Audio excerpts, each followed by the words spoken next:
swimming lessons, board game reviews, baby names, and the guys from the Staying In podcast. This is We're Not Wizards. I've just had somebody, you know, on Gmail you get little notifications from around Google. I've had somebody follow me on Google Plus. I just think, like, why? Like, what on earth? Does anyone still use Google Plus? What was Google It Plus? was basically like a social network thing.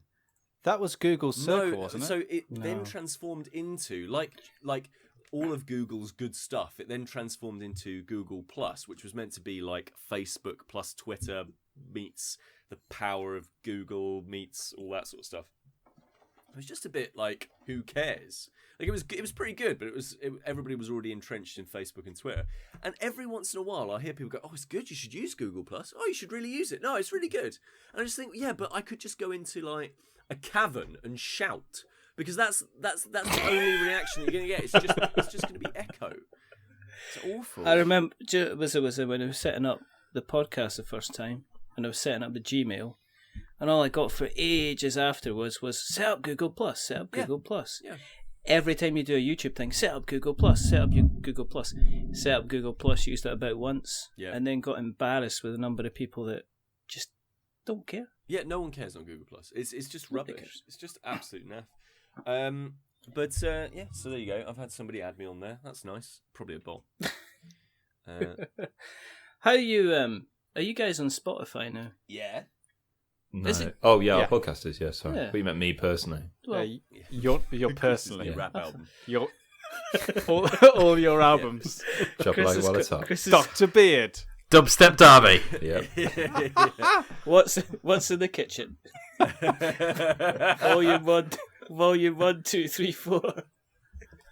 With his brand new album, 8 miles of sausages. 8 Mile. Yeah. That was Richard's joke. Yeah. Oh, I just got it. Have you seen that movie? Brilliant. Peter's synapses are firing. Is it any good? Oscar winner. Yeah, Not as good as the first 7. It's any good though. I think he tried. And then there's obviously Green that came before it. Yeah. The Proclaimers blow it out the water. I reckon he was trying to beat your thing going round and meeting each other for jogging stuff, which seems to be a popular thing.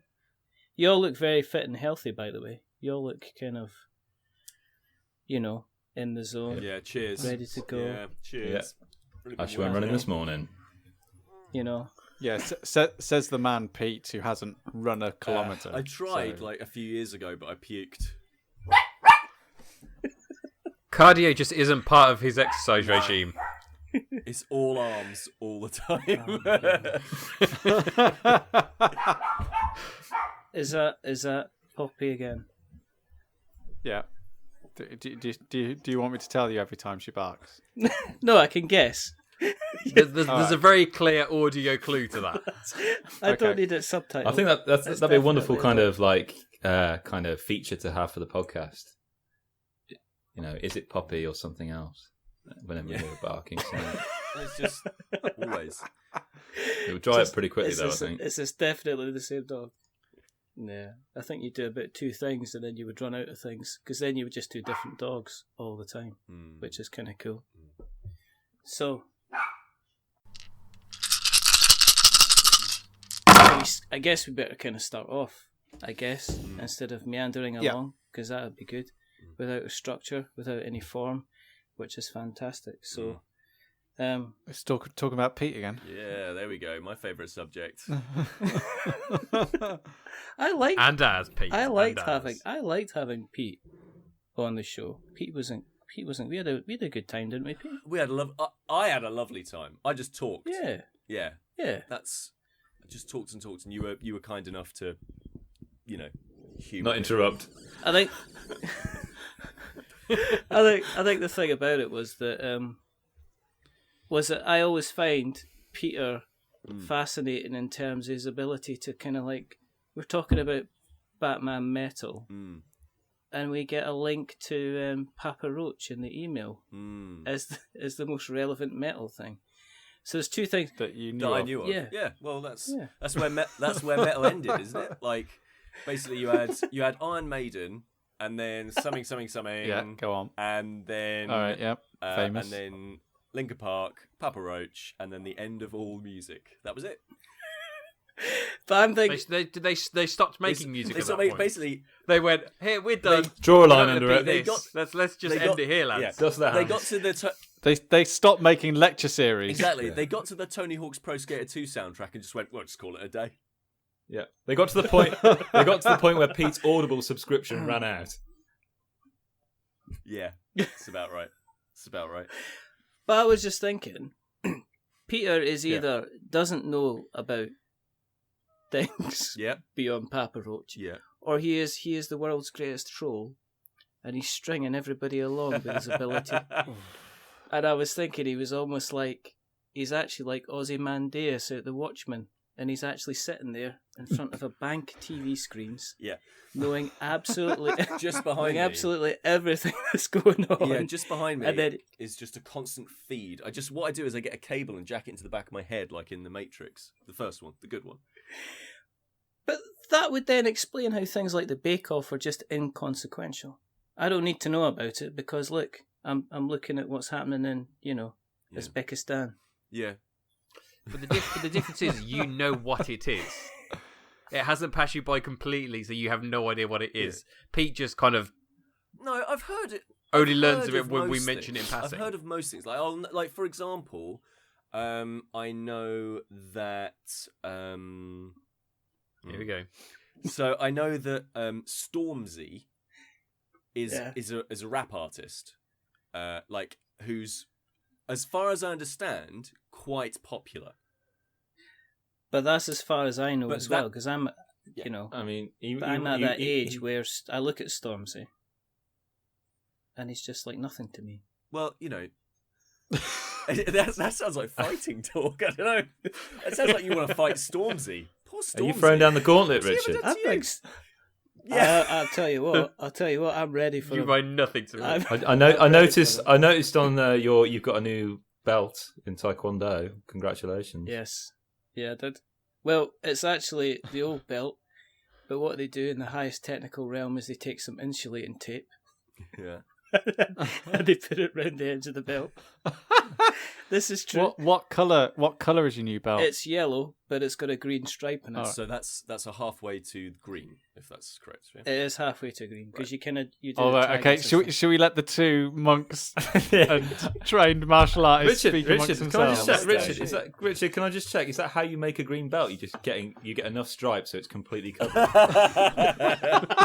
Do you know what? You can laugh about it, but they've got two sides. I'm just opening my drawer and making a lot of noise, but they've got two sides to Taekwondo. They've got the Taekwondo that everyone else knows, and then the Taekwondo class that I go is part of a kind of a miniature Secret franchise for kids. Yeah, it's called Tiger Cubs. and what you get, no, this is true. It's all true and verifiable by photographs and written fact. Is that you get belts, and you get little black stripes that go around the belt. So the longer that you go to the classes, they actually put black insulating tape as well. By the way, it's not technical. Yeah. But I ended up with this. Oh, a certificate. Okay. Yeah. Korean Art of That makes it Self-Defense certificate. It's not got my name on it though. Could be anyone. Pete, where's your certificate? I want to. Yeah. Here we go. It's not been framed. Is he He just? pulls out like the Bruce Lee School of Martial Arts. Oh, he's still got the rule book. Anyone could buy that. This is my. Hold on a second. This is my G grade record card. There I am. Wow. Oh wow. Okay, He's what's the actually- date on that? Years and years ago. 2002. Yeah. So I got to Sir G, which is 4th grade. Okay, is this going to be just us showing off various certificates now? Because I've not got anything near me. Like Richard just pulled out a whole gamut. I'm sure my doctoral thesis is around here somewhere. Oh my god. That's just like the ultimate mic drop, isn't it? Really, it's just like yeah. Well, yeah. I know you can punch and I kick, can't really do lads, it but- in terms of self-defense.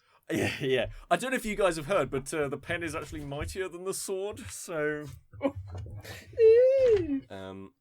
But anyway, I think I've got a certificate for a kind of fast and effective reading course I did. Yeah. I don't know if that means 50 anything. meters, 100 meters, 250 meters. That's what you've got. So, did any of you, when you were kids, like did you ever have that when you did swimming classes when you were kids, where you got little badges that you'd sew onto your trunks? Did you ever have that? Dan, we used to swim in the same swimming baths when we were kids. Thimblemill.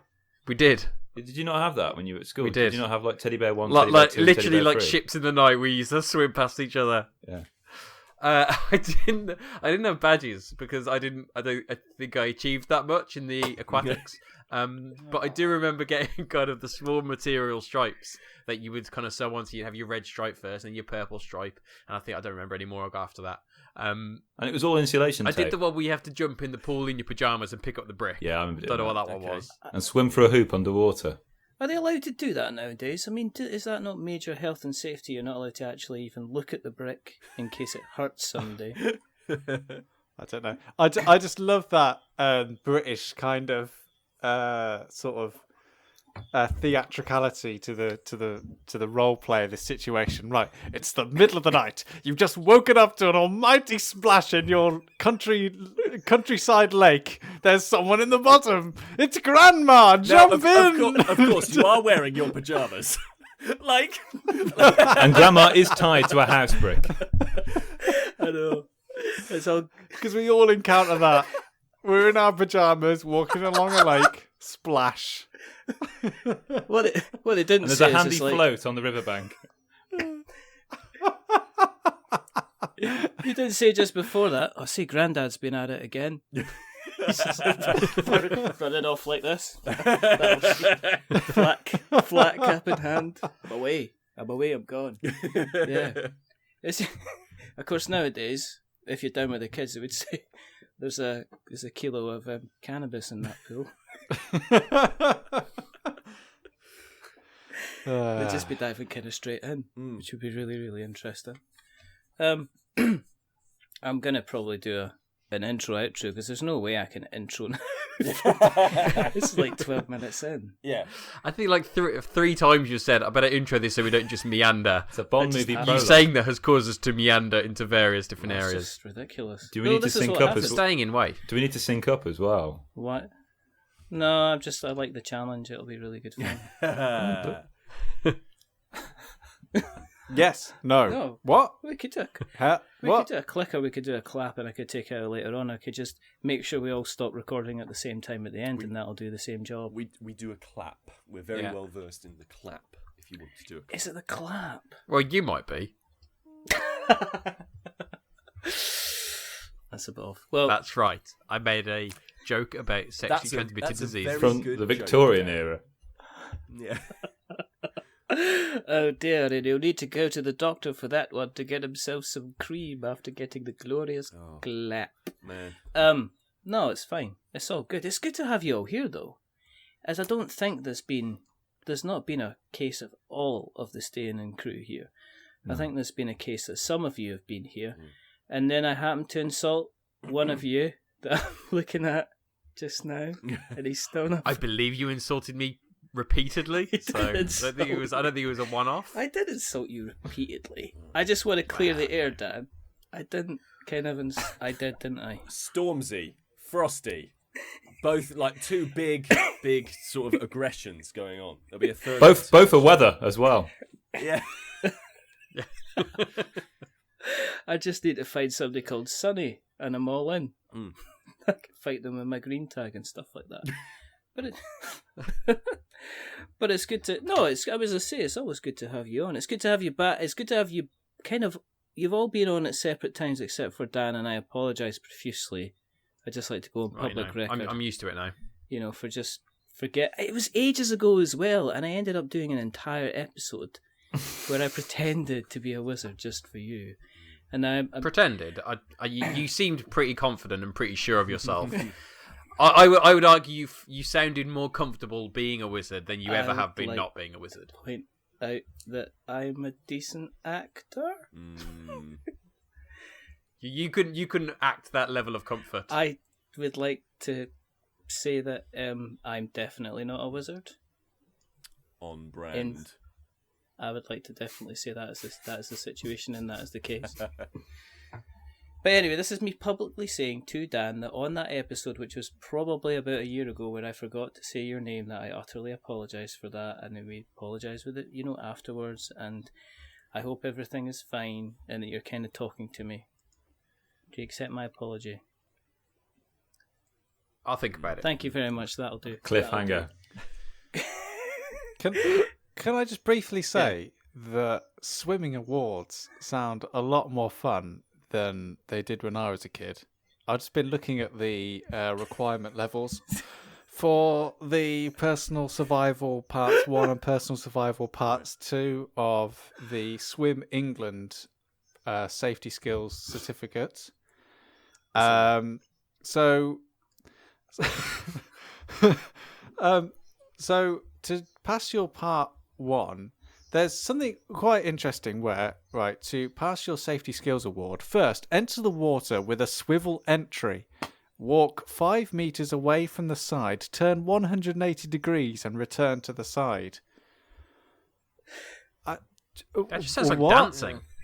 And then there's another bit where it's take up and hold the help position for 5 minutes.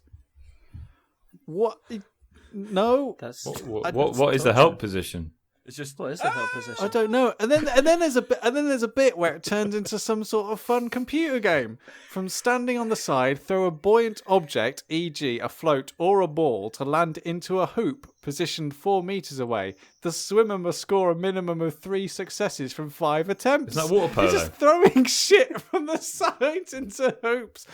You're well safe. I'm not confident in swimming. I couldn't even remember those instructions. I'd just be hoping, don't drown, please don't drown, don't try and drown. As best you can, always float. I swam for a team called Wally Wasps, and in thinking about it, a wasp is probably the worst animal for a swimming team to be named after. How many pints of beer have we had? We've just seen these things just stranded in there. Yeah. Just not even just full of just kids deep. just kicking frantically, just swimming around in circles in the pool. And then getting really angry and kind of hurting people when they get out of the pool when you try and rescue them. My teacher was very Spartan. He would literally pick you up and throw you in the deep end. He would literally pick you up. That was your initiation from the shallow end to the deep end. He would pick you up and throw you in the deep end. Literally, he took that. That wasn't my dad, was it? He taught me. He taught me to ride my bike by pushing me down a hill. He said by throwing you and the bike in the pool, in the deep end. Into a swimming pool. Yeah. Down a hill. How steep was the hill, Sam? I know. Well, as a I don't know how old I was, 7, 8. As an 8-year-old child, the hill was like that hill in The Simpsons, that Bart skateboards down. Yeah. But obviously it wasn't that. I've passed it since. It's an old Anglo-Saxon grave site. Oh my gosh! Did So you can learn some history Your on the way father down. down a grave site. Yeah, it's like an old Anglo-Saxon burial mound, apparently. Because the Anglo-Saxons were big on cycling, and it was for those who didn't make it. In years to come. And we were at the top of this mound, and he just pushed me down and went, "There you go, son." And he doesn't smoke, but that's the image I've got for some reason. Just He doesn't smoke, but in that moment son. he took out a cigar and said, "My boy." You turn around. That's my boy. You turn around and you see he's got the stabilizers in both hands. You did it. I love it when a plan comes together. And then just disappears off. I've got a kind of an issue, gentlemen, and I need your help, and I need your, I guess, guidance on this, because you're all purveyors and enjoyers of cardboard, and as you know, we have been speaking to people on and off for some time. And we get a lot of Kickstarter people on. And through, I can only say a moment of weakness, because I've had a very stringent kind of preview policy and review policy. Because obviously, once you get known, everybody's basically saying, "Would you like to review? Would you like to preview this game?" Yeah. So I got sent, and I'm not going to say what it is. Go on, show it. I got sent a game. Okay, yeah. Okay. Yeah. Oh, Jesus Christ. What does that mean? Is it like Sophie's What choice? does that mean? Like, Right. can we? It's like no. Yeah, Okay. go on. Let's have a chat shall we, about that. Okay. Here's my conundrum. Okay. Yeah. When I was reviewing video games. Yeah. And even when I wrote kind of a couple of I put a board game review out recently for Mice and Mystics on Polyhedron Collider. Plug, hint. Mm-hmm. And there was always a precedent before it as to whether people thought it was an okay game or not an okay game. Right. Yeah. And I'm feeling the pressure with this because it's not like You're setting that precedent. Yeah, it's like not like anybody else has written about this. And I'm wondering, and this is it kind of occurred to me, that board games are very, very subjective. And I've essentially got the weight of the world on my evolutionary shoulders regarding this particular game. Now, the first thing is, like, I made an unboxing video, which I haven't put out there, because I was like, okay, maybe it's a bit too soon. And it is a Kickstarter game, which means it's an even bigger sense of pressure because it's not like the game's made and published. This is a game that's going in front of people who they're going to be asking money for. Yeah. And it's a case of, if I turn around and say, well, actually, it's good, it looks lovely, but it's not really my game, then I could be stopping them from getting funded. Is it like, has it got like an ethical message? Like, is it trying to be pro-science, or is it trying to be anti-science, or? No, it's not. It's just generally here's an entertaining idea.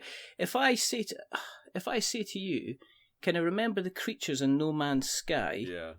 How they looked like they were made up of various animals. So that's the kind of the premise of the game, is you're making various animals. Right. And then you're putting them into an environment. And then see what happens. You score points and they survive based on if they're adapted to certain environments. So the premise behind it's the same. I'm sitting here going, how do you go about critiquing a game? I mean, guy, has it been games? Have there been games that you've seen that have reviewed really, really well that you've just kind of bounced off of? I mean, am I going to have that amount of effect? I mean, I don't want to end up doing a middle of the road review or a preview. Do I say I'm reviewing it, or this is the other thing? Do I say I'm previewing it and just say, well, this is what the game is like? What's your worry about a preview versus a review? I think a review, because Kickstarters are potentially prone to change, and they could look at still being the same case of working on the rules before they produce the final product. Yeah. Whereas, so it's a very final thing. The review can be a very, very final thing. The preview could be just, well, this is what I think of it so far. It could be subject to change. See you later. And I guess then my opinion has less weight. It's just, this is what I thought. Yeah. And it's a difficult, pressurized situation to be in. One of the things that makes a good critique of anything really is knowing which audience will get the best or the most out of a certain thing. Yeah. So I can give a couple of examples. Mark Kermode recently reviewed Wrinkle in Time, and he didn't really like it, but he was very much knowledgeable in the review that it's probably because it's a film primarily aimed at 7 to 11 teenage girls, and he's not one of those. And he was like, I'm very aware of this. I went into it with the wrong conceptions about what the film was, so I'm going to watch it again knowing that this is a film made for a very specific and limited bracket. I've written game reviews in the past. I did one for Absolver, which is a very hardcore like combat game where you had to rely on like stances and learning like martial arts techniques to take down your enemies. It was very well received, wasn't it? If I remember, yeah, it's very well received, and I gave it a good score, Yeah. but I didn't enjoy it. But I was able to go. If you love this kind of game, if you're willing to go deep into this combat system and learn all its nuances and everything, then this is really going to be the game for you. So I think when you're looking at it, if you can play it, and if you're not immediately drawn to it, then as a critic you got to ask, the first question you ask when you're butting up against it is you ask, right, what is it that I'm not liking here? Is it the game, or is it the fact that the game's just not been made for me? Yeah. And if the game's not been made for you, then you find the audience that it possibly has been made for, and then you just pitch it to those people. Basically, you don't need to say that you don't like it. You just pitch it to the right people, unless it's awful and you need to go, actually, there's just mechanics in here that just don't work. You don't have, no critic has a responsibility to the company that is making the thing. Like, your responsibility is to the people who come to you each and every time for a review or for an opinion on a piece of work. And if you don't like something, then you have enough of a built-in audience to the point of they will go, okay, because I've read a bunch of these reviews before, or I've heard a bunch of these opinions before from this exact same critic, I know that they tend to like this kind of game. Therefore, in this part of the review where they say I didn't like, I don't know, the theme, for example, that's okay because I'm totally on board with this theme, and the rest of the stuff, it sounds like a really cool game. Therefore, I trust this opinion. Like, that's basically how critics work, right? Like, you should get to know the opinions of the critics that you actually like, because ultimately they're going to be the best arbiter of. They're going to play the things and enjoy the things before you, and you can then interpolate what it is that they said so that you can actually figure out whether or not you like the thing. Interpolate? Yeah, interpolate. Interpolate. Hang on a second. Hang on, I'm going to check that as well. Let's all quickly Google it. I'm going to see. Insert something of a different nature into something else, or interject a remark in a conversation. So fair enough. So there you go. Every day's a school day. No, it's just the whole thing. Here's a company that has, because I'm aware that preview copies, review copies cost money, and we've even gone to the situation where somebody has said, "Guys, thank you so much for being on the show. You know, thanks for having me on the show. As just because you kind of help spread the word, here we'd like to send you kind of like, you know, here, have a copy of the game." And it's kind of like, but I'm aware that it costs money for you to make this, and I'm aware it's going to cost money for you to ship it. So if I was up to them, I've just said, I'll tell you what, we'll get you on the show and we'll have a chat. But this time, the artwork in this game really, really struck me, and I went, okay, I will actually have a look at the game. But now I'm sitting here in this quandary going, I need to be... Am I objective if I'm doing a preview? Do I just say, well, here's the cards, this is what you do, and this is how you play it. See you later. Yeah. What do you mean by what do you mean by objective? As in saying, here's the mechanics, but not say what I think of the mechanics. But what? Here's the art. What's the value in an objective review? It's a preview as opposed to a review. What's the what's for Kickstarter? That's a useful thing. Absolutely. To know but the number of people who are going to do objective previews. Like objective previews, literally anybody can write them, because they're just like, this is how the thing works. Yeah. Whereas, like, what is? But surely if you've got the objective review, you can rather than give the objective review, you can give your own opinion, but you can have the caveat that explaining the position that this is in, and it is subject to change, and these things aren't set in stone based on the product as has been given to you, and as you hold in your hands right here, right now. This is what I think of it. It might change due to the nature of it. If this was a game that you'd bought down in the local shop that was a finished product, you wouldn't worry about that. But because you know it could change, that's where you worry. So you just say that this could change. This is my opinion on how it stands at the moment. Yeah, as I say, it's a strange situation for us to be in, because me and Colin, when we've spoken on the podcast, I mean, we have talked games that we loved, games that we didn't like, we've brought up, but I mean, the game's already out there. So whether our preview or review happens or not, it's not really going to have particularly a huge effect on the game. You know, somebody will look at it and go, well, they thought it was okay, so that's fine. Or our listeners will listen to it and they say, well, actually, that's probably worthwhile kind of picking up. I guess I've always chickened out of actually doing the preview reviews and have somebody on to chat about the game. Because then I feel by bringing the person on, you can find out more about the person, and then a lot of the time I'll have folks say, do you know what? They were lovely. That was a lovely guy. That was a lovely woman. I'm going to back the game based on the fact that they came across as passionate, they came across as really interested, they knew their audience and stuff like that as well. So it's just, it comes to reviews, because the other way I was going to play it was to say, I'm just going to write about how this game makes me feel. Yeah. As in, I'm just going to put down and say, looking at it, what kind of feelings does it invoke in me? Kind of a different way of doing a review. More of a case of an off the cuff.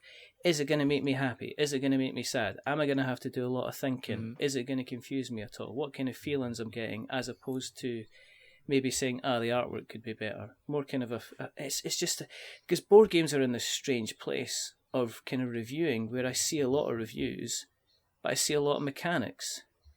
And I don't see the actual critique.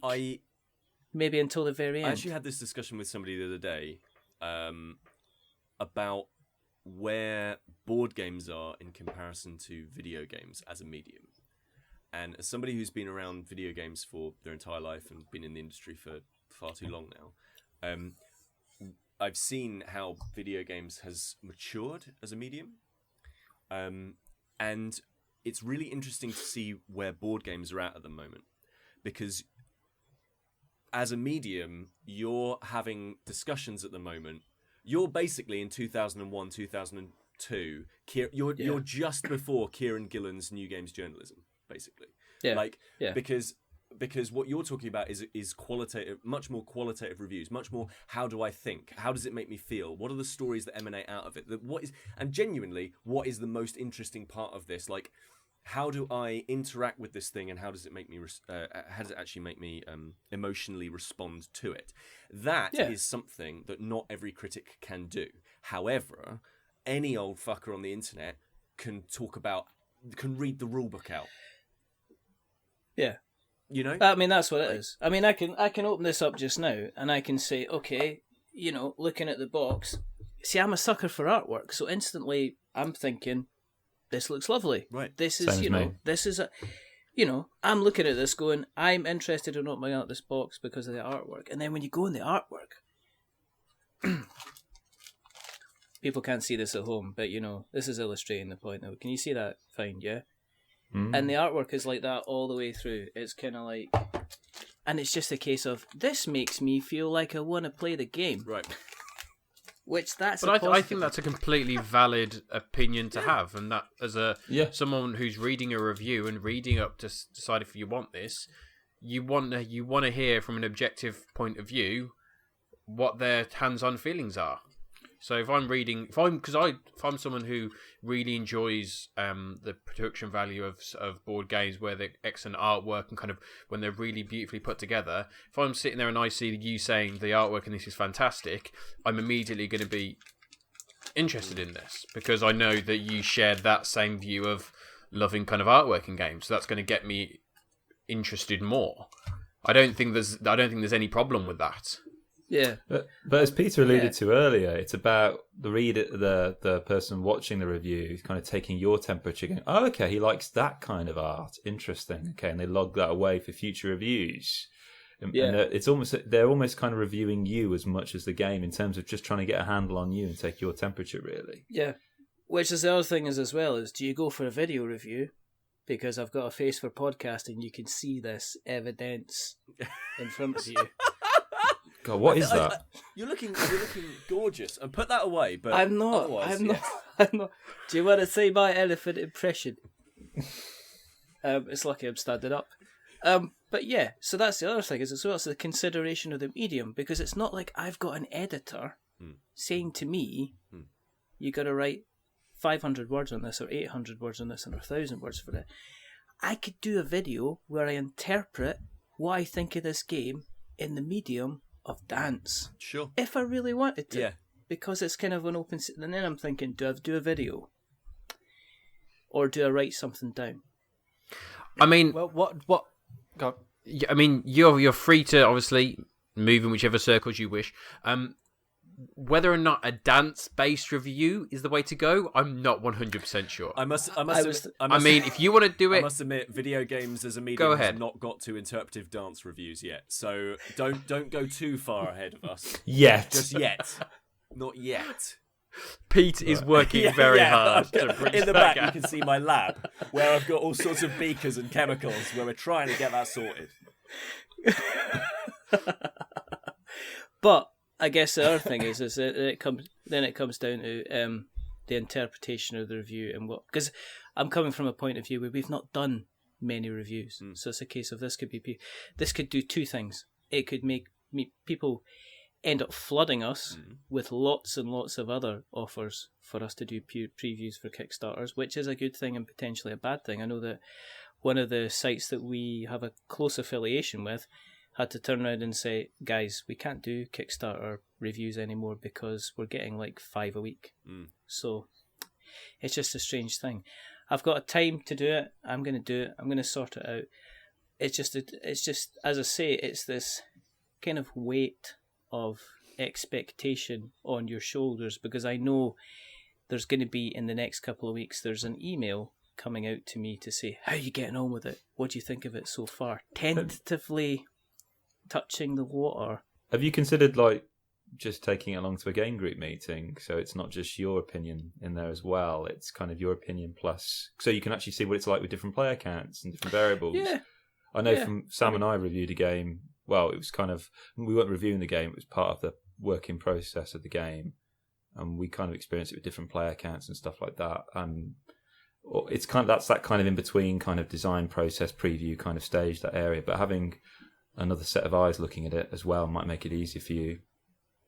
Yeah, I'm thinking it. I mean, I'm going to get it to the group and just say, well, this is how you play it, and see how you get on. I'm also going to play it with the kids as well, because it seems to be quite a family-friendly game, which is quite good, you know. But we shall see. It's all kind of quite interesting. But yeah, you know, but not stress, but just responsibility. And it's a kind of a dawning on me that there's somebody that's approached me to say, well, listen, your opinion might mean something to other people, so therefore could you give us your opinion on this? Which is kind of strange. You know. Dan. Hello. With you, I hope the wee one's doing well, by the way. Congratulations on that as well. Thank you very much. He's fast asleep in the next room. I'm in his room at the moment. Are you? He's obviously not in here with me. We have someone staying with us at the moment, so they'll be staying in this room while he is currently fast asleep in our bedroom next door. Cool. How's Bless it? him. I mean, have you found time to play any kind of board games yourself? Has time become a very compact, constricted type thing for you at the moment? Or I mean, I'm unfortunate in that my wife isn't a huge board game fan. Yeah. She does like board games, more in a kind of more of a group setting, kind of more casual. She'll love a game of code names and stuff like that. Mm-hmm. And we have played kind of board games in the past, and she's a really big fan of Sherlock Holmes Consulted Detective. And I've got a couple of games that we're going to play. So I've got a couple of the Escape the Room, the Exit Room Escape kind of one-shot board games. So I've got a couple of them we're going to play. Although I did actually reapproach a game with her the other day that she didn't shoot me down immediately, which was good, and that I wanted to revisit Pandemic, which would lead me into finally playing Pandemic Legacy, which I have had ever since my good friends purchased this for me. It's been sat waiting for me to play it, but I need to play it with my wife, who has played Pandemic. yeah. My heart kind of got a bit broken when she finally played Pandemic. I think played like 2 games of it, and then went, you know what? I think I've had my fill of that. That's me done. I've like, oh no. But no, it can go for so much longer. Don't end this now. Don't Don't ruin the dream. It was like the gateway into Willy Wonka's garden. And then she just went, Yeah. no, we're not going into this room. We're going to Tesco's. Yeah. Just rips up, rips up the golden ticket. Exactly. Going back. So when I revisited it the other day, and she was open to it because she suggested playing one of the exit room escape games. So I was like, ooh, she's thinking of board games. Maybe we'll get back into that. So hopefully I'll be able to do a bit more kind of board gaming. But there is very little time in the evening time. Like he goes to bed at 7. Probably between 7 and 9 is my kind of window. Yeah. You've then got to factor in having your dinner, settling down, doing a bit of digesting. By that time, it's time for bed. So that's my life now. I mean, I've never had to allocate time for digesting. Do you know what I mean?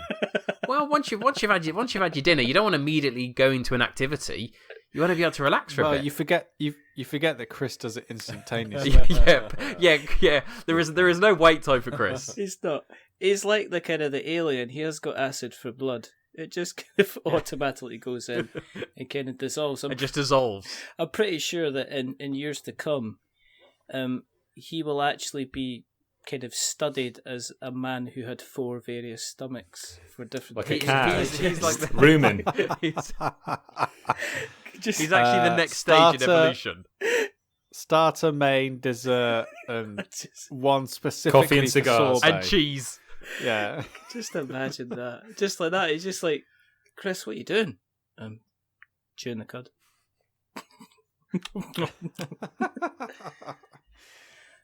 Dear. But So yeah, that's the extent of my board gaming life now. I've played a few more video games because I'll play them solo. So my wife goes to bed a bit earlier than I do, so I can play a bit them in the hours of 10 till 11, and then my eyes start to droop and I go to bed myself. My life has changed so much. But the thing is, what will happen is that, see, in 18 months' time, when he's approaching 2 years old, nature will wipe this all from your memory, all the tiredness, all the waking up in the middle of the nights and everything like that, because it's happened to me a couple of times, and you'll turn round and he'll be totting about and you'll go, oh, isn't he lovely? Oh, isn't he so cute? Look at him, he's got his little personality. And then one of you'll say, shall we have another one? I'm not there yet. I'm telling you. Well, no, yeah, he did say in 18 months. Did say. You did, yes. It'll be natural amnesia. Amnesia happens to all parents because you forget at the moment. You're thinking, 4 o'clock in the morning. This is crazy. What am I doing? And you'll also have the, I definitely had less sleep than you conversation. Oh no, to be fair, because she's still on maternity leave. I get more sleep because I'm the one who stays asleep at night. She's like, yeah, I'll take care of him. Then I'm like, fine, absolutely fine. Weekends, that's a different story. What about bank holiday weekends, Dan? Oh, it's good. Like half the week I'm like on duty. Did you get Easter eggs then? We haven't got Easter eggs. He can't eat any Easter eggs. Yes, he can. He's only 6 months old. I know, but No, Dan, you're missing the trick. Is that you buy your Easter eggs for Toby? Yeah. Goes, oh, Toby's got Easter eggs. We'll eat them for you. Exactly. But just remember that we did buy you Easter eggs, and we're not terrible parents. Yeah, exactly. This is like Sam's kids' popcorn version at the cinema. oh, Richard, I can't wait. Pete's coming up for to have the weekend that he didn't have. All right. Yeah, it's a lovely way of putting it. Because he wanted to get on a bus. Because he really wants to get on that mega bus. I liked how you pictured it as a kind of a natural disaster, and then Chris piped in, "You just missed the bus." God, I wish. I think you'll find, Richard, I said that, so you've actually forgotten me again. So it's a habit you've got has there. not yet been squashed. No. Well, it was, and now you've just reignited it. Oh my goodness. Okay, I am a wizard. I am a wizard.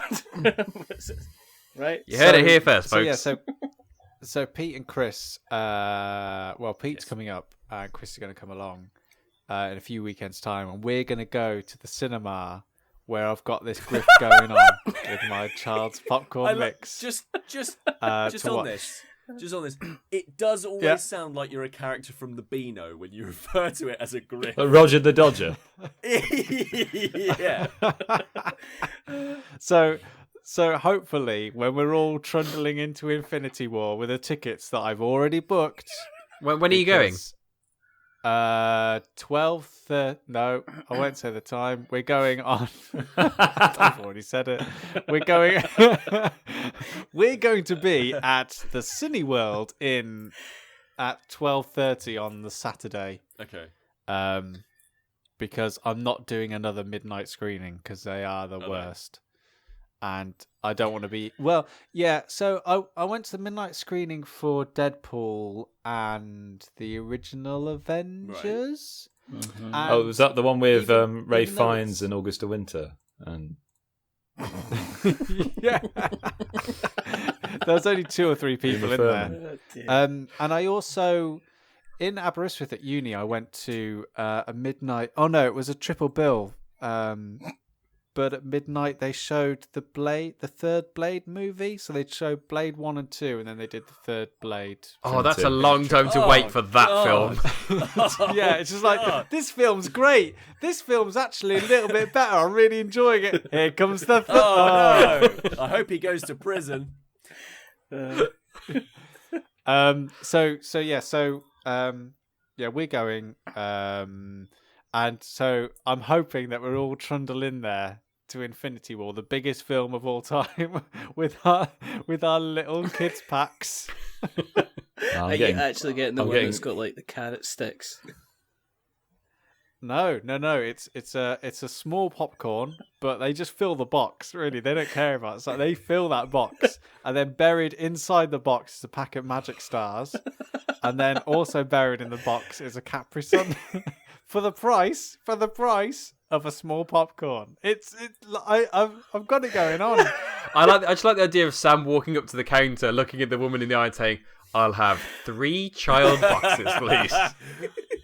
But that's what you got to do. That's my cinema grift. Is when you're ordering popcorn. It's not a grift, Sam. You don't. It's choosing. It is because it is. No. It is because they don't advertise. They don't advertise a child's popcorn. They just don't. It's just not on the menu. But you have to ask for it to get the smaller, more economical and better eating experience. The funny thing about the first time I ordered this kids box is that Lisa and I were watching it in Molly's Game, which I think was an 18-rated film, and I was just in there with my little kids box, which I think had like some sort of kids tiger print on the outside. I can just imagine when Sam walks away from the counter with his 3 boxes of popcorn, that he stops, looks at the camera, and the shades go down, and you get that ding, ding, ding, ding, ding, ding, ding, ding. Thug life. But yeah, the midnight screening things is it's wonderful being part of the zeitgeist, and you do get quite a nice feeling that everyone's in the same, like, no one in this room has seen this film before.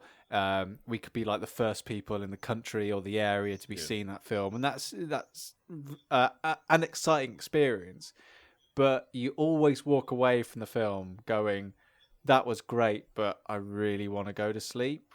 And like I've just come off the back of night shifts now, and when you're trying to enjoy something or get involved with anything, it's just like I've just been sitting down, just like wandering around in Zelda for a couple of hours because I just don't have the mental wherewithal to really engage and enjoy. And that's the thing, like I don't want to go into Infinity War because the cost of going to the cinema are so prohibitive and expensive. I don't want to go in there and, you know, miss something or not enjoy something because I really, really, really want to go and see it at midnight. Like the last 2 times, the last 3 times I've been to the cinema with Chris, twice I've fallen asleep because of the shifts I've been working on. And that's not Chris's fault. That's one of my great anecdotes. Popcorn special. and the thing is that like they were 2 films that I was really enjoying. So I kind of don't want that to happen again. So we're going peak right, start of the afternoon, Infinity War, loads of time. Because that's the other thing I don't. There's lots of things I don't like about going to the cinema. I don't like going to the cinema and like not having a lot of the day afterwards. Right. Does that make sense? Yeah. Like, because if you go at like 4 or 5 o'clock, you're in there for 3 hours, and then it's like 8 o'clock, and you're just like, well, what do we do now? I mean, technically, a midnight showing is probably the best outcome of that. What, 21 hours? Still left loads to of the go? day left. Just got to bed. You know. Do they still serve kids popcorn at that late at night if you're going for the late showing? Because surely there'd be some kind of... So not some kind of law. Sorry, Hang on, Sonny. I take it you're not walking up to the counter and going like on your knees with your trainers underneath your knees. No, the grift originally started from the advice of a Cineworld not a grift. employee.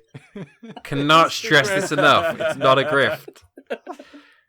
It's requesting a product that they have. Yeah, but I'm not a child. I'm not meant to know about this wonderful product.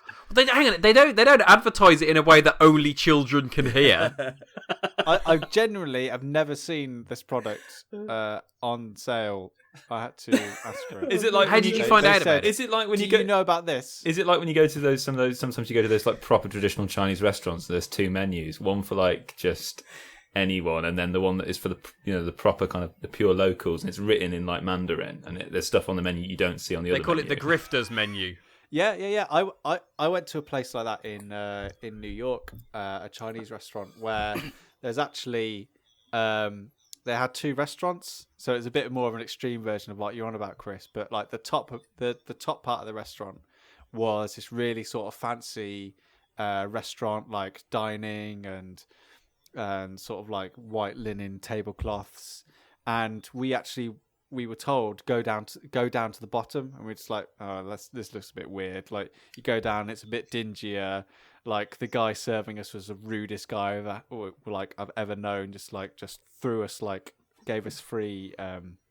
He says like the worst tea, but it was incredible. The food was the best Chinese food I have ever had, and it was like we wouldn't have had that experience, like because it was truly like we serve food for the people who know about us, so we put more effort in basically into the food. You get charged less because you've come to the right place. So I've got history. Are you excited about Infinity War then, Sam? Oh, jeez. Wow. I'm glad I'm making the fucking bus trip up. Yeah, I'll be alright. I mean, yeah, Pete's got his own Infinity War to look forward to. Megabus. Yeah, because Pete, that's the Megabus. only reason you're going up, isn't it? To watch Yeah, of Infinity course. War. Yeah, I'm not. Who hasn't come to Bristol? The It's Megabus bus driver. a small independent film. It's like that. Yeah, it's got that. I don't know what his name is. I'm assuming his name's like Toby or something like that. Like a sort of like. Well, like you get Toby jugs. Those big Toby jugs. You know those. Yeah. Actually, you've set yourself up for a fall, Dan. He's going to look like a Toby jug. Yeah. I've just realised. It's not too late. He's what, 6 months old? You can change the name. It's fine. What's a Have Toby you ever jug? seen a Toby jug? Oh my God, Dan! No, what? Do you not know what a Toby jug is? Dan! You need to change your child's name. Toby my jugs goodness. are the ugliest. They're the ugliest pieces of porcelain that have ever been created. So you get 2 different types of jugs. You got the Oh, character God. jugs. You get the character jug, which is the whole face, and the Toby jug, which is the face and the shoulders. And the faces, yeah. Oh my goodness. And he looks like the guy who runs the megabus. He does, yeah. So Dan. you know, Dan, when we spent ages buying you nothing but thimbles, No, dear. no, we're not doing that again. No. buying Dan nothing but Toby But jugs. on the plus Yeah. side, Dan. I on will. the plus- I tell you what, if you want to do that, that's fine. I'm saying this now. Everyone is getting Straight in the smashed. bin. But- Straight in the bin. But on the Yeah. plus side, Dan, Carvery. That's true. Yeah. Yeah. Oh, Yeah. okay. No, That's well, what I'm okay, that's looking not fair then. So But everyone will think that's where he's been conceived. Like, oh, they've done a Kanye. I guarantee they won't. All right, so he's probably Conceived at a carvery. I would like to step in as a father of several children, and and say that there are lines that you kind of daintily trip over, Okay, yeah. and a child's name. It's not one of these things that we should be doing. What? We're going to step away Discussing from the Toby Jog thing. discussing children's We're going names. to bring it back in, Well, and we're going to say, yep. are you looking forward to Infinity Wars? Can I just say one thing about baby names? Can I say one thing? One thing. Go for it. Because Lisa and I, we discussed, you have those discussions like what you call your kid, and it's only when you have the discussions you realise how many people you hated at school.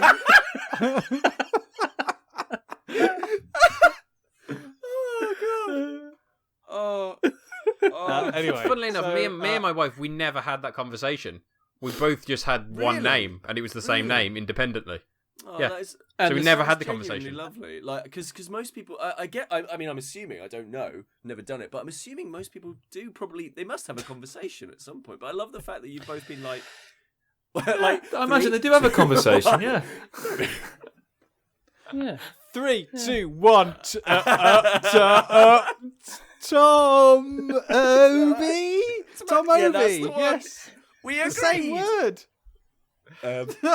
Funnily enough, you get it down to about 2 or 3 names really, really quickly.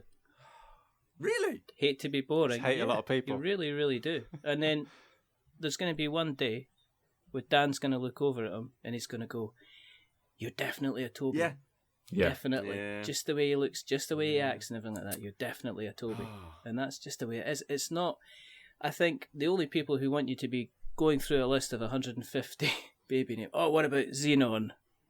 Well, he's an inert gas there, isn't We he? did consider Xenon. We did. It was Toby or Xenon. Neck and neck. That would have been cool. That's almost a superhero If name. you could have. Xenon Frost. Xenon Frost. There you go. The flame spurter is attacking Neon City. There's only one person that can stop him. Xenon Frost. Oh man. Oh my god, hang on. Right, I've just searched Xenon Frost, and they're actually... It's actually a type of bulb. It'd be bright. You can get 10-watt Xenon Frost bulbs. Oh, goodness. Oh, dear. I've got tears. There's Anyway, tears. Infinity War. So, Infinity War. Okay. Yeah, go on. I've not I'm not- watched. I've not watched any of the trailers because I want to go in, which is very difficult with a Marvel film because it's everywhere. I want to kind of go in with literally no preconception as to what's going to happen, really, in terms of visually. Let's say I've watched enough of these films to kind of roughly work out or make some predictions, but I have no idea what it's going to look and feel like per se. There's some interesting things in the trailer, and I think that the secrets of the film are pretty well known. I think if you've watched all of the other 18 movies, then you're in a pretty good place to know what's going to happen and where sort of everything's headed. I think that they've just done their world building really well, so it's pretty clear of like where characters are and what their intentions are.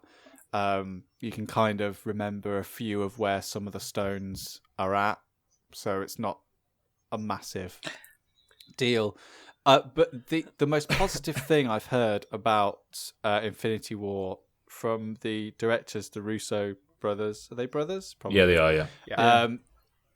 Is that they've said Thanos is the main character, and out of everyone, he gets the most screen time, and I think that is absolutely the right way to do this film, and I hope it lives up to it, because it could... Obviously, the biggest worry about it is it's just going to be a massive mess of 15, 20 different people all rushing to save their individual stone. when really you want to know more about who this guy is, you know, what his motivations are, his links with the Stones, and like the legend around him. And if they're able to pull that off and make him the actual central character of it, which upon recollection is really the first time I can think of that happening in any superhero film where the bad guy is the central character. I think they'll be really doing an interesting thing. So it's not just a spectacle movie; it'll be an interesting film, and well, I think they have the ability through. because they have Infinity War Part 2 as well, don't they? Or whatever it will become. Yeah. They have the ability to be able to slowly tell the story, even though yes, it's taken 18 films to get to this point. They're able to put in the groundwork here, which is needed. We don't need the groundwork for what Iron Man's been up to. We've known for 18 films what he's been up to. Did you say there's going to be a second part to this? Yeah, well, no, this is an interesting point because it was originally Infinity War Part 1 and 2. I don't know what the second part is called now. Yeah, because basically in the same interview I think Sam's alluding to, they actually made it categorically clear now that they're no longer two parts, that you should see this as a single standalone film. So in the same vein as the other one, so it won't feel as if they're holding stuff back to kind of keep it for the second part, if you see what I mean. Okay. I think they absolutely will do that though. Yeah. Well, it's obvious because like the stuff in the trailer, and put something in your ears, Chris. It's obvious that Thanos gets hold of some of the stones, but not all of the stones, and there is going to come a point where he gets hold of at least 4 out of the 5, and that's going to happen in the other movies because there's still one stone that's unfound. So the theme of the movie is essentially going to be hunting for the Soul Stone. So Captain America dies. I don't know. Is he Captain America? Is he not like Nomad or something now? Is that not what they're going to... Are they actually going to come out and say his name? Because end of Civil War, he was gone, wasn't he? He was like, that's it, I'm away. Yeah. So is he... Because he comes out with that beard and woof. It's not as nice as Chris's, but woof. Woof. I don't know. It's like they tried the central character bad guy thing with Ultron, I think. And I think, was it James Spader? Yeah, that's correct, yeah. Love it or hate the film, I liked what they did with him. I liked how he came across. But to be honest, Ultron was a good guy with bad intentions. Yeah. Essentially, he spent 5 minutes on the internet and wanted to kill everyone. To be honest, I'm the same. Probably. Google Plus. Yeah, exactly. Get onto Google Plus, and I'm like, meh. Pete, Ultron, have you thought about joining Google Plus? Leave me alone. That's it. I will destroy you all. I'm going to destroy it. I'm going to bring down the apocalypse if anybody even tries to put me in a circle. Yeah. Nobody puts Ultron in a corner. Well, there aren't any corners in a circle. But no, so I've just said I'm interested to see. I'm interested to see if they've kind of nailed everything down with a film after what you guys were talking about with Black Panther, and how people are saying, "Oh, this changes lots of things," and I'm kind of like, okay, maybe it does, but I think they're going to stick to the vision with what they're doing for Infinity Wars. Yeah. Because my fear about Black Panther is that they've done a lot of good things. I'm concerned that they're going to walk away and say, well, that's that box ticked, back to the normal thing. I get the feeling that by the end of Infinity War, they will be in a position... They will be in a 2018 era of comics where they are willing to take risks with big IPs with new characters.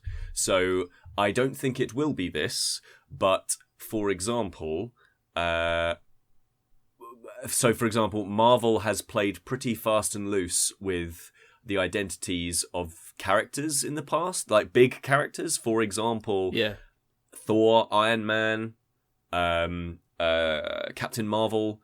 Like they've played very fast and loose with those, and I get the feeling that they're going to do that by the end of Infinity War. Like they are going to basically say, okay, now we're going to start telling stories that are a bit less superhero superhero movie and a little bit more,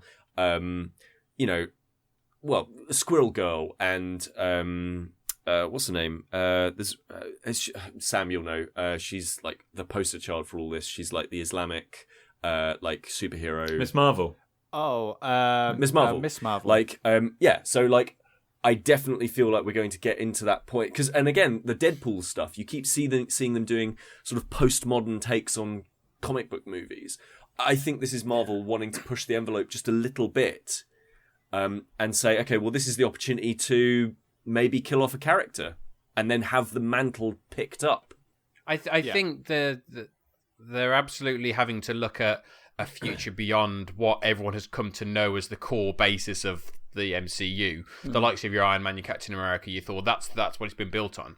I'm sure I've heard talk of them potentially exploring the idea of the multiverse in kind of as the MCU expands, which obviously then lends itself to reintroducing some of the older characters but repackaged with newer actors.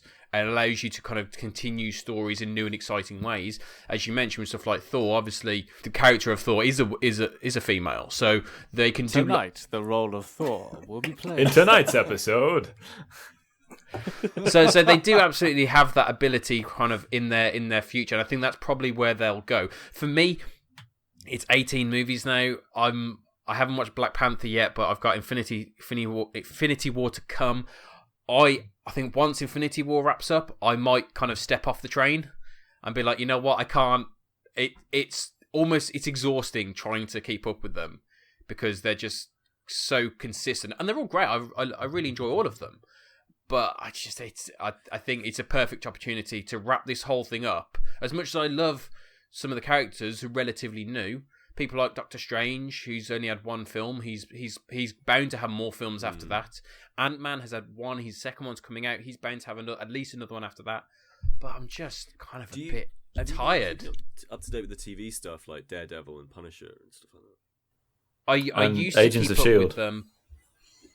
I used to keep up with them, both DC and the Marvel side. Again, there's just so much I can't. It's just, I mean, I really enjoyed Jessica Jones season 1.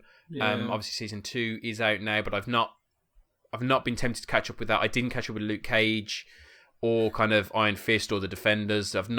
It's just there is so much that, you know what, I just don't physically have time for it. It's not exciting anymore to be told like, oh, they're doing this crazy character that you never would have thought would have got their own series or their own film, and you're like, okay, cool. Like, I really like all that stuff, but even I'm at a point where, you know, I don't know what else Marvel has that I would think would be interesting, unless apart from maybe like a Hawkeye spin-off. Or I think in Marvel's defense, I think they've done so many things where you've kind of gone, what? That's not going to work. Guardians of the Galaxy was never going to work, and yet it's one of their best ever series. And to be fair, once I get off the train, Guardians is probably the only one that I'm probably going to go back to, because I reckon they'll make a third one. I'll probably go back and watch that, but I'm probably not going to watch the rest. But at its conception, people are like, why are you making a film about a tree and a raccoon and all? That's just not going to work. They're going off the rails, and yet that is possibly a lot of people's best favourite Marvel film. Are they going to Last Jedi it, do you think? Are they going to do what? Are they going to have a Last Jedi moment where they're basically going to scrub a whole lot of stuff that's happened and just say we're opening the way for a kind of a clean slate? Because I think they've got that kind of multiverse kind of magic wand in their back pocket when they want to kind of flick that switch, and it enables them to say, all right then, clean slate, we'll start again. And also, it gives them, and it's a narrative way that's built into the comics that allows them to do that. Just to play devil's advocate, this is the kind of event in comics that does that. Like, yeah, it is. Like, Infinite Crisis and stuff like that. Yeah. But also, you've got the stuff now that Fox previously owned, like the X-Men, to come as well, which they've got to somehow accommodate. If they want to accommodate in Kevin Feige's future master plan, maybe that will be a means for them to kind of bring in the X-Men and the Fantastic Four and stuff. I'm kind of more done with Spider-Man. I'm kind of more excited for Deadpool 2 than I am for Infinity Wars, because I'm terrified Infinity Wars is going to be, let's cut to Black Widow, and then let's cut to... It's going to be like the last half hour of Return of the Jedi, where you've got like 3 scenes all going on at once. Quick cuts between the characters just to make sure that you're kind of up to speed with what they're doing, and a kind of a quick back and forward kind of edit. And that's kind of what I worry about, is that they're going to try and fit so many characters into the last half hour that you're going to end up not that kind of satisfied. We're also into the least interesting part of comics, I would say. Like, the least interesting part to me is these big crossover events where you don't actually have any time to relate to any of the characters. Like, you just, like, again, so obviously different universe, but like Crisis on Infinite Earths, I don't know if you've ever read it, but it is boring. Like, unless you are super into all those characters and know exactly what they've been up to up until that point. Same with Civil War, really. Like there's a pair that they focus on in the comic book series of Civil War, but really that main thread is just boring because you have to know who all these characters are to give a toss. I'm much more interested in comic book movies where they just go, okay, here is a character study of a god who walks among men. Like, cool. That's really, really interesting. I think the difference here is, I think for one of the first times, this film has stakes. All the other films have been, you know when you're watching Captain America, they're not going to kill off Captain America. He's got to get through to Infinity War. They're not going to kill off so-and-so. They've got to get through to this. You're getting to an end point now that suddenly there are stakes. And actually, shit can go down in this one that probably you knew wasn't going to happen before. Except for all the sequels that have already been announced. Yeah, I mean, they could... There's a lot of films coming up that doesn't involve a lot of the characters in Infinity War. For example, they could also kill off Iron Man and still do another Iron Man, either as a prequel or, much better, they could then just say, okay, this is the female Iron Man. Like, we don't know anything about the films that come after this, and that is exciting. Exactly, but what I'm saying is, in this one, this is where there is this stuff that could happen. You wouldn't have had Iron Man being killed off in an earlier film. Well, yeah. He could. Man dies in Iron Man 3, and you're like, what? Why? Why would you wait? Was that the Grand Prix one? No, that was number 2. Was that number 2? With Mickey Rourke. There's Whiplash. But that's thing here. It could happen. If it was going to happen, this is where it's going to happen, and that's why I think this one is a bit different, because you do have that sense of importance that the other films, even something like Civil War, didn't have, because you knew majority of the characters were going to be fine. You're going to go on a rip-roaring adventure, but by the end of it, they're all going to be okay. Is there no drama for you, Dan, if no one dies? Well, I like to not know what's going to happen. Yeah, I just want them to control the marketing. I just want them to be not showing every single bit of the film before it goes out. And I guess the only thing that you have to watch out for is a complete social media shutdown when the film comes out to avoid it getting spoiled indirectly. I had to do that with Last Jedi, because I didn't see Last Jedi when it first came out, so I had to have a couple of weeks of just kind of avoiding everything. But he hasn't seen it, I've watched the first trailer for I haven't seen it. Infinity War, but nothing else after that. Last Jedi. And I've survived just about, like, without... I managed to get through without any spoilers. I think you need to... I think it's definitely worthwhile seeing. I think it's definitely worthwhile seeing because you can see... I'm going to definitely watch it again because I think I need to look on it with a different set of eyes just to pick up on all the beats that they were obviously trying to make with the film, because I walked into that film thinking one thing and walked away from that film thinking something completely different, which is a very, very clever thing to do based on a very, very strong preset, predefined franchise arc, if you look at it that way. So, if you've still got to see Last Jedi, it's definitely worth watching. Absolutely. The same response was with Empire Strikes Back as well. People were walking in expecting A New Hope, and they came out with a completely different And many people were had some of the same criticisms that have been levied at The Last Jedi were levied also at Empire Strikes Back when it first came out, because it's just such a change. Yeah, it's good to see though that all the people that didn't like The Last Jedi, it didn't kill them. They are still around. Yeah, and they took it so well. They did, and having something different happen to them within their little universe kind of really they were able to move on. And they didn't overreact in the slightest. Not at all. Not at all. I obviously have to I think thank your lovely little podcast for driving me back into comics again quite recently. And I'm aware of the time, and I'm aware that we've been gassing and crabbing for a long time, but on the recommendation, I have been reading Batman Dark Knight Metal, and Full title. oh my word, that's all I'll say. I remember, I didn't realise comics, this is it's kind of surprised me in this level of violence, actually, in terms of how a lot of it kind of plays out. But it's interesting you talking about Infinity Wars and the direction they can go, and obviously talking about what's going to happen after Last Jedi. But this was for somebody who hasn't explored the multiverse of the Batman universe, it's very, very different, isn't it? That's all I could say. I mean, I don't read comics really. I think I remember hearing Sam talk about it in the past, and just from hearing him talk about it, think this is like no Batman story I've ever heard in my lifetime. No. Pete, you sound really... Yeah. You don't sound too fun. Yeah, I sort of dropped out of Batman after the 10th collected volume of the Snyder run, like the one that had like one issue by Snyder and Capullo. And I was done and happy, and I think the metal stuff sounds interesting in a metatextual sense, but not. I must admit, I'm kind of done with Batman for a bit. I don't really need any more, and I certainly don't need.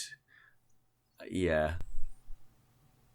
There's definitely more interesting Batman stories around at the moment. Like go on. Right, I'm going to go to live. So Shaw Murphy's currently doing a series called Batman White Knight, which is completely out of continuity. And sorry, I just had to get it because I couldn't remember who it was. And it's an 8-issue run, and basically it examines Joker Joker manages to cure himself, and it examines what would happen if Joker, not necessarily the Joker, but someone managed to expose Batman for the liability that he is and the danger he actually poses to Gotham. And through lots of rigmarole, basically Joker manages to create a squad within the Gotham City Police Department to take down Batman, especially when they realise that the people of Gotham have been paying taxes to set up it's called something like the Batman Relief Fund. So all like the collateral damage that he causes as he's going around like chasing, like it's just like the people of Gotham, they find out they've been paying to basically fix up for Batman, just like going around like causing loads of shit to capture enemies that probably wouldn't be there if Batman wasn't there in the first place. So it's a really interesting examination of the Batman dynamic and like, is he actually a good force for Gotham?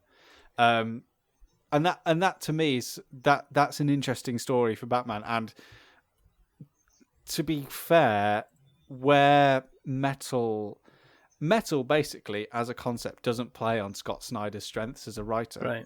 So Scott Snyder is a very honest and reflective comic book writer. He is very vocal on Twitter about his anxieties, especially as a father. Like one of his fears is basically what he feels, and you know, I apologize if because I'm kind of talking on his behalf, but this is kind of what I've picked up through his comics and conversations that he's had on Twitter. But one of his big fears is the legacy that he'll leave for his kids, and him like passing away before seeing his kids growing up, or vice versa, like his kids like dying. Like he has this very huge anxiety about being what it is to be a dad, and you know, bring up children, and you know, what is my legacy going to be? Are the kids going to be okay? Like, shall we do this on that? And his worry about it. So that makes him a very personal author. So when he's writing really personal stories, so for example, in Scott Snyder's run with on Batman, he wrote Alfred in that way, and his depiction of Alfred's relationship to Bruce Wayne, and the fact that Alfred called him son all the time, and like Alfred was very much playing the role of Scott Snyder, like, what if I had a son who wasn't really mine, like how would I bring them up, and that kind of thing. And in Witches and in After Death, like he is at his best when he's examining these really personal feelings about his own anxieties. So then when you get to Metal, and it's all about an nth Metal, and Green Lantern's there, and Superman's there, and Wonder Woman's there, and the one Cyborg is Plastic there. Man, Hawkman, Mr. T. Well, T-Man, sorry. Mr. T's something completely different. And you kind of... You're... no, it's Mr. Terrific, That's isn't it? You're just fatigued. You're suddenly taking Snyder, I feel, personally, out of the stories that he does that he does best.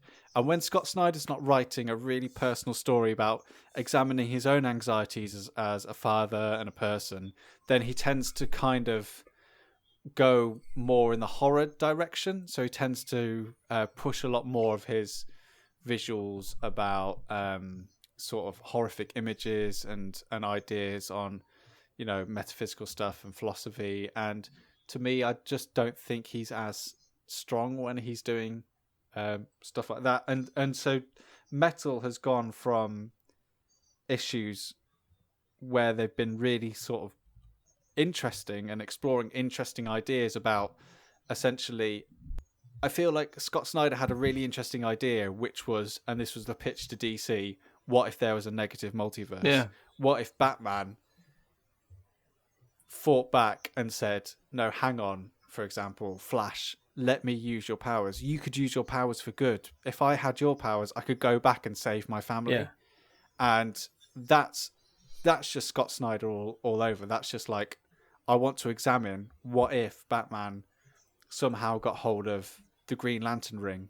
What happened? You know, what would Batman do if he had Aquaman's powers? Like, that's a really interesting examination. And Metal does all of that, but then also it has this Grant Morrison-esque multiverse conundrum going on in the background, which is, it's gotten far too out of hand. I really lost my way with it. I mean, all the big issues are here. There's been too many. So many. There seems to be crossover after crossover, because on Comixology it has like smart lists, so you don't need to track the stuff down. You get to the end of an issue and it says, now you might want to read this as well, just to keep up with it. Yeah. But you can end up with quite a reasonably large collection.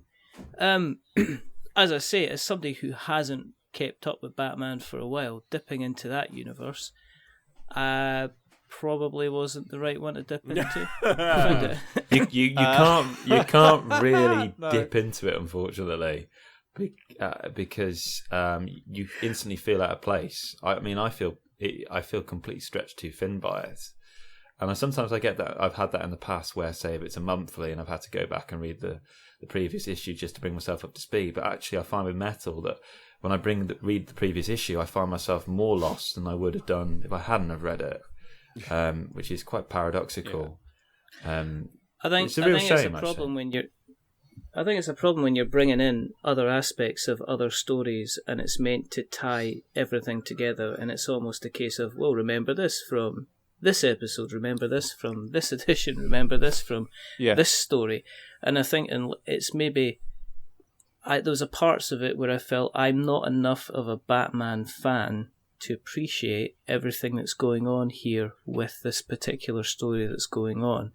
Especially when it started talking about Hawkman and here's this and this is his backstory, and then going into this, and you're meant to kind of know all these little things that happened, kind of thing. It stretches the story stretches all the way back to Infinite Crisis, and when Batman got hit by the Omega Beams, the Omega Ray, by Darkseid, the Omega Beams by what's his name, by Darkseid, and got sent back to Neolithic times. Like, that's basically where the story starts. And like, as I said, there's so much there's lots of really intricate and interesting things. Like, you find out that basically Snyder has planted much of the seeds of what happens in Metal at the start of his run, at the start of DC Rebirth, in like the Court of Owls stuff. But I increasingly get the feeling that DC just don't know what to do with Scott Snyder and consequently Greg Capullo. Like,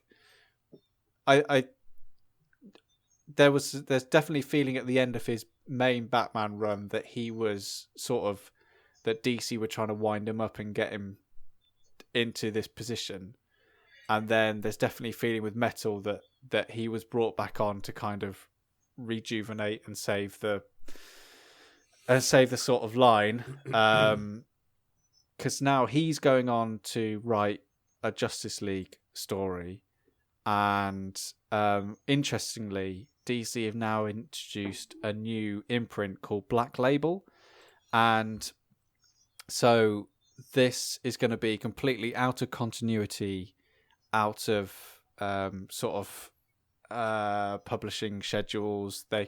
The artists and the writers are allowed to kind of do what they want with the characters. So Scott Snyder and Greg Capullo are going to have their own Batman. It's called Last Night on Earth. And Scott Snyder's synopsis is Batman wakes up in the desert with the Joker's head alive in a jar beside him, and it's kind of like, yeah, brilliant. Like, that's Snyder. Like, and Brian Azzarello and Lee Bermejo, who last did what did they do, Chris? They did the Joker graphic novel. They also did the Joker. They did a Batman run as well. Batman graphic novel. I think it was Batman Noel they did as well, I think. Did they do year one? I can't remember. Yeah. Oh, no, it was Jeff Johns, wasn't it? Sorry. Was it? I can't remember. Yeah, so they're doing another print. And that's really interesting. That I think that maybe that's the place for Snyder and Capullo, like an out of continuity, just here's a character. Just do your own thing. You just do what you want for them. So hopefully that will be really interesting. In terms of comics that are coming out soon, the one I'm most excited about is seeing what Brian Michael Bendis does with Superman. Because Action Comics 1000 is out in a few weeks. So that's going to be quite an interesting event. And then he's starting pretty much doing stuff across both Action Comics and the main Superman imprint. So I'll check that. Hey. I'll need to check that out. Mm-hmm. We also need to check if Peter's still there. I'm here. He's still fine. It's like, just get him in. Wake him up. I'm a little sleepy. It all sounds really good, but to me it sounds like Batman jazz. Like it sounds like riffs on stuff that if you don't really know what's going on, how accessible is that? And that to me is the what comics has always had as a bit of a downside. Like, that's why I prefer going the graphic novel route and going, okay, Volume 1, let's start here. Where does this go? Or just picking out stories that, picking and choosing specific stories because I go, oh, I've heard that this is a really interesting story, and I've heard that it's accessible enough that anybody can start here. But those graphic novels are just selections of a run from a bigger run. But it's collected the best of the graphic novels, certainly within bigger the framework of like characters that have big runs, Basically, the good graphic novels contain the whole story, and you don't have to worry about anything else from there on in. Like you can sit down and you can read, let's say, The Long Halloween Nightfall. or Nightfall or whatever, and you can read those, and that's a whole story. And at the end, you can go, and that was the end of the Batman story. Hooray! Rather than like week after week or month after month buying all of these single shot comics, and having that constant. It feels like you're on a fishing line, you know. It feels like you're hooked in. Like, I have to get the next one because what might happen in the next issue of this, and that to me is just something that I can't really get involved with. Well, you know something. If they did a well curated series of episodes of a podcast, then they couldn't do much better than the four of you on the Staying In podcast. Oh, that's nice. That's very kind of you. Oh, shucks. This is where we flood red. You can't really see it because of Chris's Yeah, beard. you're going to flood red. You're going to all have to flood red. This is when I put my admin hat back on. Because I'm aware I've kept you for far too long, and it's been really, really nice, except for that awkward bit in the middle with Dan. But you know, Yeah. That's fine. Yeah. That was awkward. I think this is the first time all four of us have appeared on a podcast that wasn't ours. It's like those episodes of Scooby Doo where they would kind of do crossovers with like the Harlem Globetrotters or Batman, you know, and they would cameo in the cartoon. I like the fact that in this analogy, Chris is referring to us as kind of like Shaggy and Scooby. Which one's who? Or in that famous recent comic book crossover series with Colonel Sanders and What? Batman. Oh dear Lord! What? Was it? Yeah, you're right, I cannot Sam. Yeah, believe it. or was it with the Flash? I can't remember. Or Batman and the Turtles. Wasn't that one? No. Absolutely. Oh yeah, there was Batman and the Batman Turtles have a you're right, crossover? Anyway, what I'm trying to say is, if you're looking for a podcast where you just get four fabulous, wonderful people appearing together and chatting like we have chatted tonight, just about random stuff, which is always wonderful, geeky stuff, the guys talk board games, you couldn't do much better than checking in, kind of staying in. They're far, far more professional than we are. Far, far more professional. We're shaking our than we heads. are. You've got intros and outros. Absolutely. I know, but do you know what I was going to do at the beginning? I was going to do this.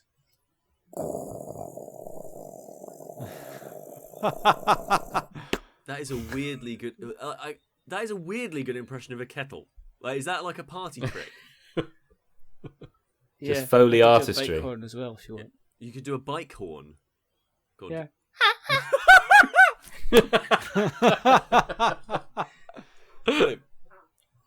That's it. Just cut and loop that. Dear. Yeah. That's just forever. And that was Staying In with no. No. If people want to find you on the internet, they just go to Staying In. Yeah. Stayingin.podbean.com. That's the one. And they can find you on Twitter, which is twitter.com/stayingin. Staying in pod. At Staying In Pod. Staying In Pod. Yeah, staying in pod. Staying In Pod. And you're Someone else is already staying in. And you, well, they're obviously not doing as good a job as you guys. And they can also find you on. You've got Facebook as well, haven't you? We do actually. Yes, we do. Yes. And you can find you all on the regular kind of podcast catchers, which is your Acast and Stitcher and Spreaker, and you're on Google Play, and you're on iTunes, and YouTube. you're absolutely fantastic. And you're a definite, yes, YouTube as well. You're a definite must follow, must subscribe, and must listen to. And I'm very, very delighted that all four of you have actually kind of pitched up tonight, which has been absolutely wonderful. Guys, thank you very, very much for coming on. Thank you for having us on. Thank you. Thank you Yeah, very my- much. our Amy. It's an pleasure. Absolute pleasure. It's been delightful. It has. It's been good. We'll need to do it. We'll need to do it again. We might even need to talk board games next time.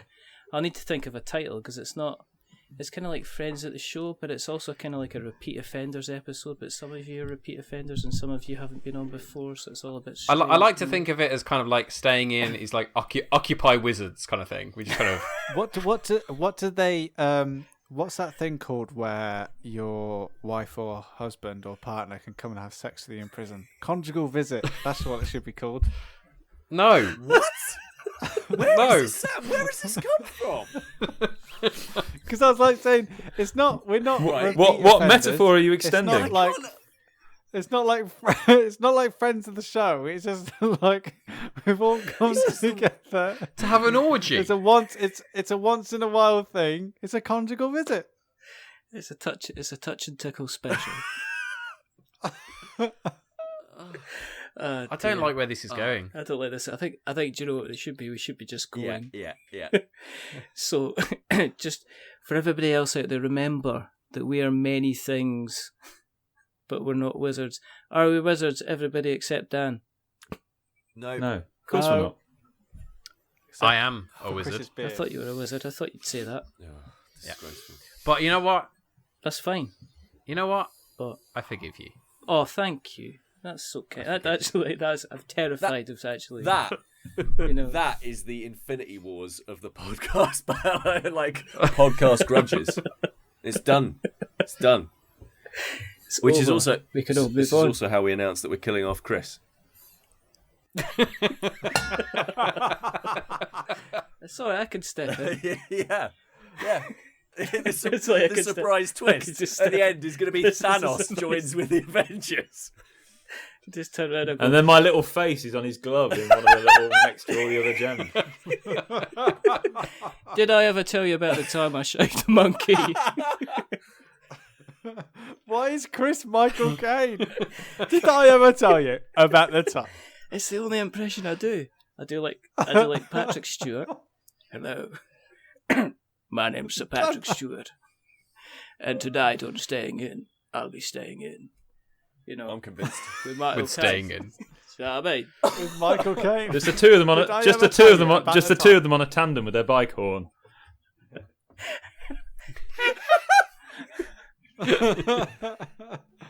Oh my goodness. But until the next time, say goodbye, gentlemen. Goodbye. Goodbye, gentlemen. Thank you very much. It's always one. It's always every single time. And it's goodbye from me. Remember, stay safe, roll sixes, and please check out Staying In, because your ears occasionally need a little bit of tender loving care. So you don't want to go out in the cold, you don't want to go out in the wind, you don't want to go out in the rain. Sometimes you just want to stay in and have some luxury about them. But until the next time, goodbye.